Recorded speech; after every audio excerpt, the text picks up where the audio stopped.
नमस्कार, आप देख रहे हैं लोकावाज 24 और मैं हूं यति आपके साथ। इस वक्त हमारे स्टूडियो में मौजूद हैं आरटीआई एक्टिविस्ट और युवा कांग्रेस समर्थक रंजीत जी, और साथ ही बिहार प्रदेश कांग्रेस से रजनीकांत पाठक जी हमारे स्टूडियो में मौजूद है। पहले तो सर, आप दोनों का बहुत स्वागत है हमारे चैनल में।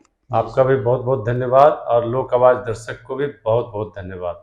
सर, बिहार की राजनीति में इन दिनों काफी कुछ बदलाव जो है वो हमें देखने को मिल रहा है। सर, आज नीतीश कुमार दिल्ली गए हुए थे, वहां पर उन्होंने कांग्रेस अध्यक्ष मल्लिकार्जुन से मुलाकात की, वहां पर राहुल गांधी भी मौजूद थे। तो सर, इससे बिहार की राजनीति में क्या बदलाव आप देख रहे हैं?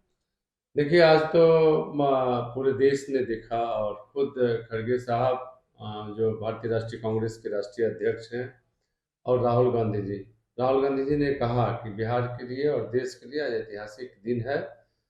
और खासकर जो देश में चल रहा है वर्तमान स्थिति में, दो विचारधारा की लड़ाई है।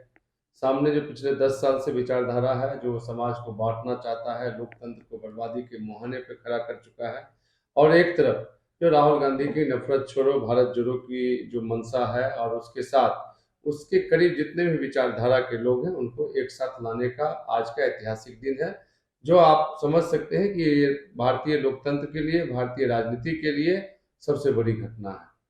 रंजीत जी, एक सवाल आपसे है कि आप मतलब किस नजरिए से देख रहे हैं राहुल गांधी जिस तरीके से आज मिले हैं नीतीश कुमार से, इससे बिहार में क्या कुछ बदलाव, क्योंकि वो युवा नेता भी कहीं ना कहीं कहलाते हैं, तो आप भी युवा हैं, तो आप इस चीज को किस तरह से देख रहे हैं?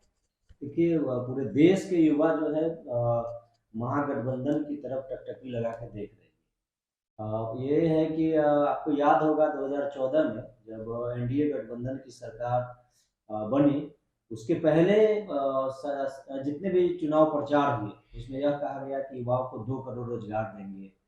और उसके ठीक बाद एक तो 2 करोड़ रोजगार प्रति वर्ष दिया नहीं गया, और दूसरी तरफ जो सार्वजनिक सेक्टर है, रेलवे जैसे रेलवे है, ओएनजीसी है, आपको सेल है, भेल है, ऐसे संस्थानों को निजीकरण किया गया, उसे प्राइवेट हाथों में देना शुरू गवर्नमेंट ने कर दी। जिस कारण से युवा सड़क पे उतरे, और युवाओं के अंदर आज काफी आक्रोश है इस सरकार के प्रति, क्योंकि यह सरकार नौकरियां नहीं दे रही है और दूसरी तरफ नौकरियां छीनी जा रही है। ऐसी स्थिति में एनडीए ही एक विकल्प है कि वह लगातार 2014 के पहले देखे कि किस तरीके से नए नए रोजगार सृजित होते थे। और ऐसे भी कांग्रेस पार्टी का इतिहास रहा है कि देश के निर्माण में आजादी के बाद इस कांग्रेस पार्टी ने इस देश में बड़े बड़े संस्थान को बनाया है। जितने भी देखते हैं, रेल है, सेल है, भेल है, यह सब कांग्रेस पार्टी की देन है। कांग्रेस पार्टी ने ही बैंकों का राष्ट्रीयकरण किया, एलआईसी का राष्ट्रीयकरण किया, और यह सरकार है जो बैंकों का निजीकरण कर रही है। तो यहाँ के युवा इस सरकार, जो वर्तमान केंद्र की सरकार है, इसके खिलाफ है और ये एक अच्छे विकल्प की तलाश कर रहे हैं। और ऐसे मौके पे जब माननीय नीतीश कुमार जी, बिहार के मुख्यमंत्री, तेजस्वी जी और राहुल जी और कांग्रेस अध्यक्ष हमारे खड़गे साहब से जब मुलाकात होती है, तो युवा जो है इनके तरफ और तेजी के साथ आकर्षित हुए हैं। और यह एक अच्छा संकेत है कि 2024 के चुनाव में युवा मुंहतोड़ जवाब यह सरकार को देगी। और निश्चित तौर पे जो स्थितियां बन रही है, जो संकेत आज मिला है, यह बड़ा ही सकारात्मक और शुभ संकेत है आने वाले कल में युवाओं के लिए। तो सर, एक सवाल और है कि नीतीश कुमार कहते हैं कि वो 2024 में सारे विपक्षी एकजुटता जो कहते हैं वो इस पे चल रहे हैं, तो क्या लगता है कि वो विपक्ष को एक साथ ला पाएंगे नीतीश कुमार, जो दोबारा वो गए हैं दिल्ली दौरे पे? देखिए, कांग्रेस की तरफ से भी कई विभिन्न मंचों पे ऐसा बोला गया, और नीतीश जी भी चाहते थे, जिसका निर्णय और संकेत आपको आज मिल गया होगा। दूसरी चीज मैं आपको बताता हूँ कि बिहार हमेशा परिवर्तन का गवाह रहा है। पूरे देश में जो अभी उथल पुथल मचा हुआ है, युवाओं को रोजगार नहीं है, महंगाई से जनता त्रस्त है, और उसके बाद धर्म के नाम पर एक बहुत बड़ा उन्माद के में देश को धकेलना चाहती है मोदी सरकार। तब बिहार की जवाबदेही और बढ़ दी जाती है। आप याद कीजिए, आज़ादी की लड़ाई में भी ये गति दिया गया बिहार से, जब मोहनदास करमचंद गांधी आए यहाँ, और यहाँ से जो आज़ादी की लड़ाई की जो गति हुआ, उसके बाद पूरे देश में जो है एक माहौल बन गया था। आज वही स्थिति है। सरकार, वर्तमान सरकार जो है, आप देखेंगे कि कोई भी कार्यक्रम होता है या कोई भी, सरकार के पास अपना कोई एजेंडा नहीं है कि हमने 2 करोड़ रोजगार बोला था तो हमने आपको इतना दिया, लाख दिया, 10 लाख दिया, 50 लाख दिया, करोड़ दिया।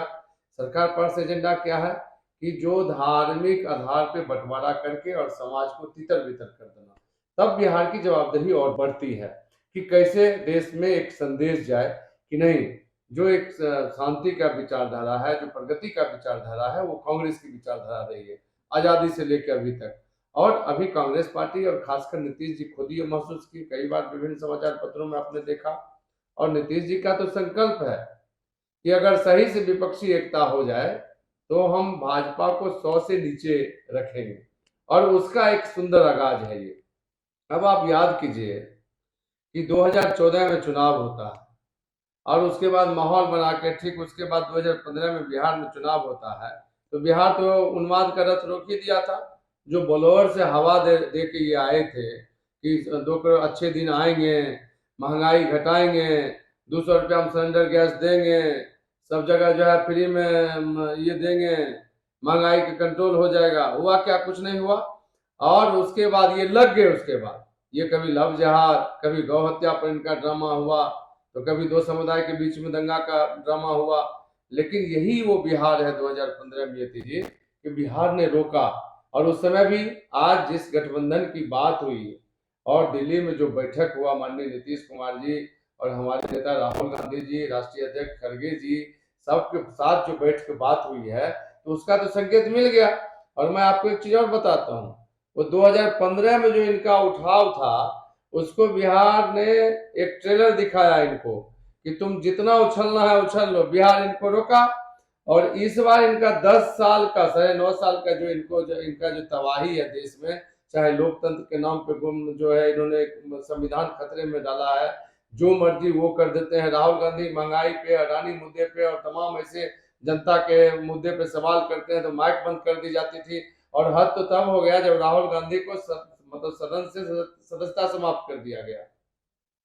तब अब देश में अब सब लोग अगर ये सोचते हैं कि एक होना है, तो हमको लगता है कि जो नीतीश जी का जो वो लाइन है कि ड्रॉ के नीचे रखेंगे, वो हर हाल में 2024 में पूरा होगा। और मैं आपको बिहार का गणित समझता हूँ। जिस तरह से अभी आपने हाल में देखा होगा, मैं एक लाइन और इसमें जोड़ता हूँ कि राम जन्मोत्सव का मतलब क्या होता है? हर्ष और उल्लास, उमंग।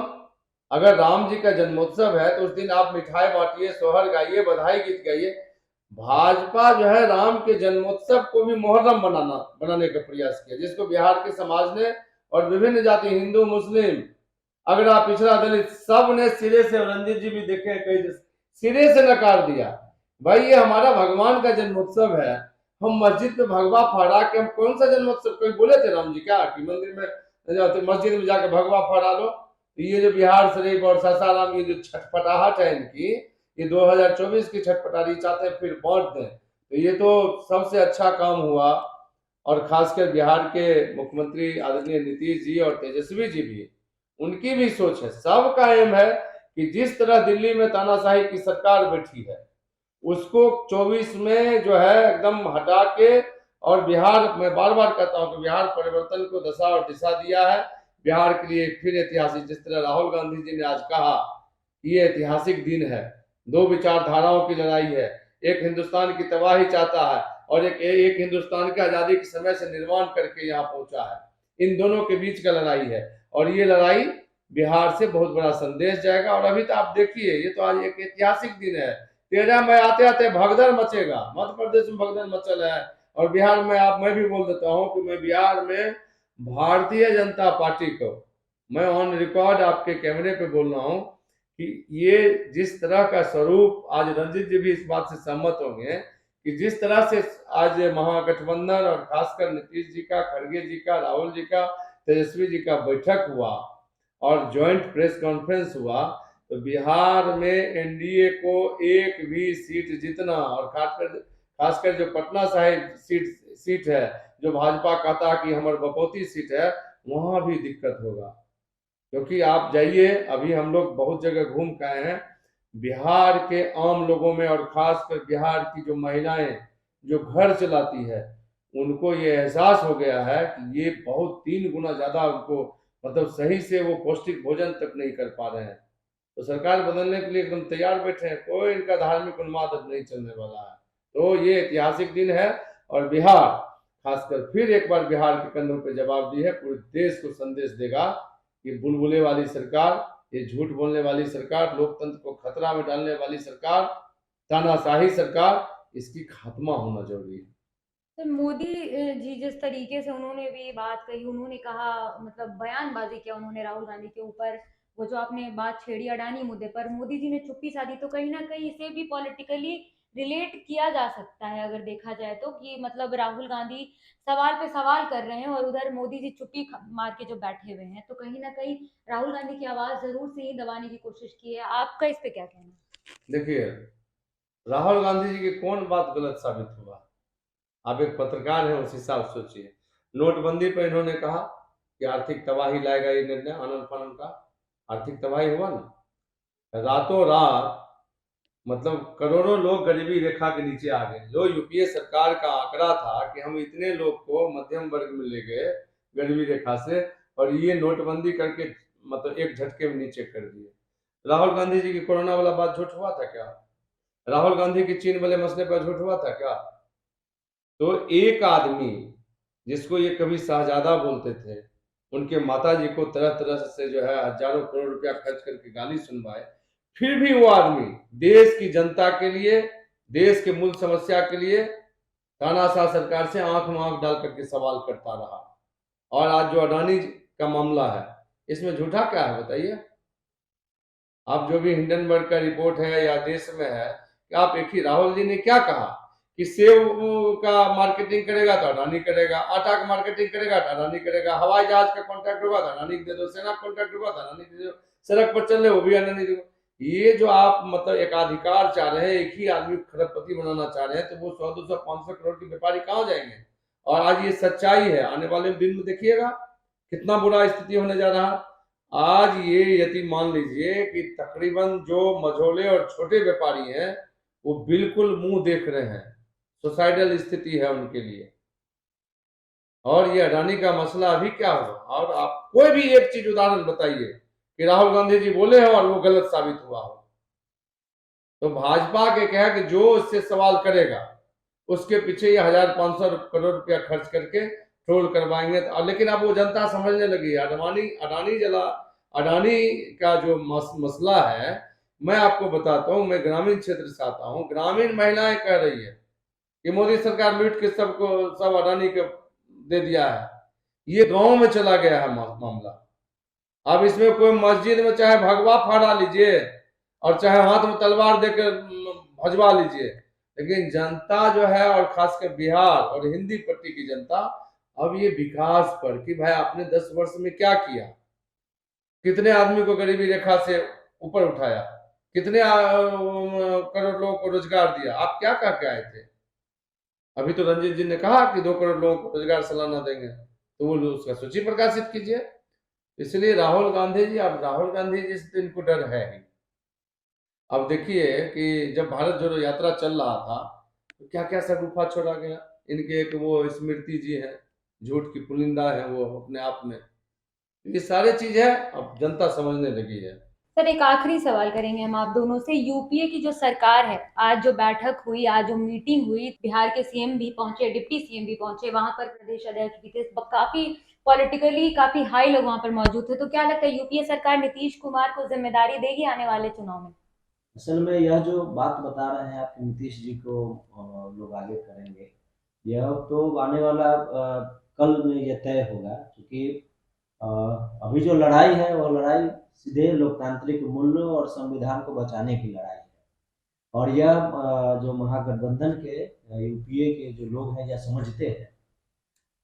आपको एक उदाहरण मैं बताता हूँ कि लोग कांग्रेस पार्टी पे आरोप लगाते थे कि यह वंश के आधार पे चलता है, इसमें एक खास परिवार के लोग ही इसे चलाते हैं। लेकिन आप देखेंगे कि कांग्रेस पार्टी ने समय समय पे बहुत सारे बदलाव किए हैं। जैसे लाल बहादुर शास्त्री भी प्राइम मिनिस्टर बनाए गए, जिनकी काफी प्रशंसाएं होती है। और अभी आप देखेंगे, अभी बीच के और क्रम में कई घटनाएं हैं, लेकिन अभी आप देखें तुरंत तो राष्ट्रीय अध्यक्ष अभी खड़गे साहब को बनाया गया। दूसरे लोगों को भी बनाया जा सकता था। जब यूपीए में माननीय सोनिया गांधी जी भी प्राइम मिनिस्टर बन सकती थी, लेकिन डॉक्टर मनमोहन सिंह को बनाया गया। और वो डॉक्टर मनमोहन सिंह भारत के लिए, भारत की अर्थव्यवस्था के लिए बड़ा नींव पिलर साबित हुए। जब पूरे दुनिया के अंदर आर्थिक मंदी आई थी, अमेरिका भी डगमगा गया था, और वैसे दौर में डॉक्टर मनमोहन सिंह ने इसे संभाला। तो ऐसा नहीं, कांग्रेस पार्टी ने शुरू से त्याग किया है और देश के हित में जो बेहतर हुआ वह कदम उठाया है। तो अभी जो वक्त है, जो आप सवाल कर रहे हैं नीतीश जी को आगे बढ़ाने का, निश्चित तौर पे कांग्रेस पार्टी पूरे ऑल ओवर देख रही है देश को कि किस दिशा में ले जाना है, और जो कांग्रेस का फैसला होगा वह बिल्कुल सही होगा, क्योंकि अब इसमें अभी भी हिंदुस्तान की राजनीति में जितने विद्वान कांग्रेस पार्टी के अंदर है, मुझे नहीं लगता दूसरे पार्टियों के अंदर है। यहाँ अर्थशास्त्री है, समाज शास्त्री है, हर सेक्टर के लोग हैं, इसलिए सही निर्णय कांग्रेस पार्टी हमेशा लेती है। और जो आज बार यूपीए की मीटिंग हुई, निश्चित तौर पर एक सकारात्मक बैठक हुई होगी। आप तस्वीर जो है बहुत चीज बयां करती है, कोई तस्वीर बिना बोले बहुत बात कहती है। तो उस तस्वीर को मैंने देखा है, आपने भी देखा होगा कि हमारे सूबे के मुख्यमंत्री, उप मुख्यमंत्री और राहुल जी की जो चेहरा है वह कुछ बता रहा है, और वह 2024 में बड़ा बदलाव खासकर बिहार उसका अगुवाई करेगा, यह संकेत दे रहा है। तो वह कोई मसला नहीं है कि नीतीश जी समय आने पे कांग्रेस पार्टी अपना लाइन ले लेगी।